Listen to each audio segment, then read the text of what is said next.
અમદાવાદમાં ટ્રાફિક પોલીસની wrong side drive 3 દિવસમાં 77.50 લાખ દંડ વસૂલ કરાયો. હાઈકોર્ટના આદેશ બાદ અમદાવાદ ટ્રાફિક પોલીસે સતત ત્રીજા દિવસે સમગ્ર શહેરમાં રોંગ સાઇડ પર વાહન હંકારતા લોકોને પકડવા માટે ડ્રાઈવ યોજી હતી.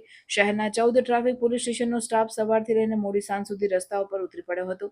નિયમનો ભંગ કરી રોંગ સાઇડમાં વાહન હંકારતા 4697 લોકો સામે કેસ કરીને તેમની પાસેથી દંડ પેટે 77.50 લાખ લેવાયા હતા.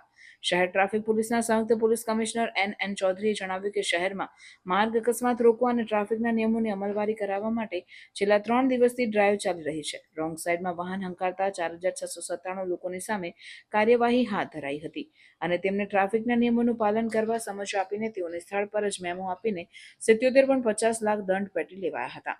ટ્રાફિક પોલીસે કરેલી ડ્રાઈવમાં 38 વાહનો ડિટેઇન કરાયા હતા અને 60 લોકો સામે ગુના દાખલ કરવામાં આવ્યા છે.